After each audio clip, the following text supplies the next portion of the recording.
नमस्कार, मी पंजाब डक। आज आहे 22 एप्रिल 2025 आणि आजपासून परत एक शेतकऱ्यांसाठी अंदाज देणार आहे। राज्यातल्या सर्व शेतकऱ्याला सांगू इच्छितो की राज्यामध्ये काय करा, आता लहान मुलाची वयोवृद्धाची काळजी घ्या, कारण की राज्यात आज 22 पासून राज्यामध्ये उन्हाची तीव्रता वाढत जाणार आहे।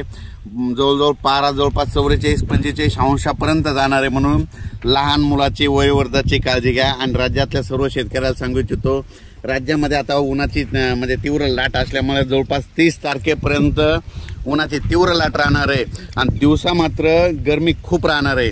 दिवसा अशी गरमी राहील की जसं मुंबईला जसं गेल्यावर गरमी असते तशी आपल्या महाराष्ट्रामध्ये, मराठवाड्यामध्ये, मध्य महाराष्ट्रात, विदर्भात सगळीकडे तेवढी गरमी जाणवणार आहे। म्हणून हा अंदाज लक्षात घ्यायचा। पण राज्यातल्या सर्व शेतकऱ्याला सांगू इच्छितो की राज्यामध्ये सांगायचं झालं तर 22, 23, 24, 25 दरम्यान राज्यामध्ये जवळपास 30 तारखेपर्यंत उन्हाची तीव्रता वाढत जाणार आहे। म्हणून हा अंदाज लक्षात घ्यायचा।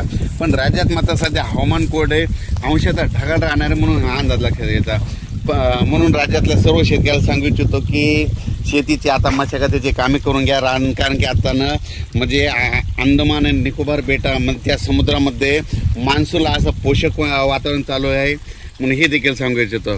आणि राज्यात परत एक सांगू इच्छितो, राज्यात सध्या उन्हाची तीव्र लाट असल्यामुळं आता शेतकऱ्यांनी काय करायचं, सकाळी सकाळी शेतीचे कामे आटपून घ्यावे। आणि हे काय पाहू शकता, हे आपल्या शेतामध्ये संपूर्ण नाले सगळे नाला खोलीकरण सगळं करून सगळे कामं व्यवस्थित करून ठेवलेले आहे। आणि आमच्या शेतामधून हे अंदाज देत आहे म्हणजे पुढच्या वर्षीची सोयाबीन, तूर याची तयारी करून ठेवायची। आणि शेतकऱ्याला सांगू इच्छितो की शेतकऱ्यांनी कापूस करत असताना खूप काय खर्च करू नका, काय करा, अंतर कमी करा, 3x1 कापूस करा, अंतर कमी करा, खर्च कमी करा, जास्त म्हणजे खर्चाच्या भानगडीत पडू नका।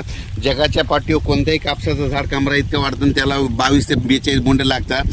3x1 कापूस केला तर 10-12 क्विंटल काही न करता कापूस होतो। एकदा खत द्यायचा परत येऊ।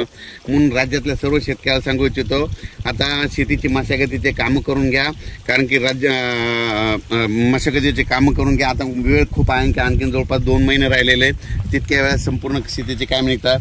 पण राज्यात मात्र 30 एप्रिलपर्यंत मात्र हवामान कोरडं राहणार, उन्हाची तीव्र वाढत जाणार आहे। काही ठिकाणी 45 अंशापर्यंत देखील तापमान जाणार आहे। म्हणून हा अंदाज लक्षात द्यायचा। अचानक वातावरणात बदल झाला तर लगेच एक मेसेज दिला जाईल। धन्यवाद।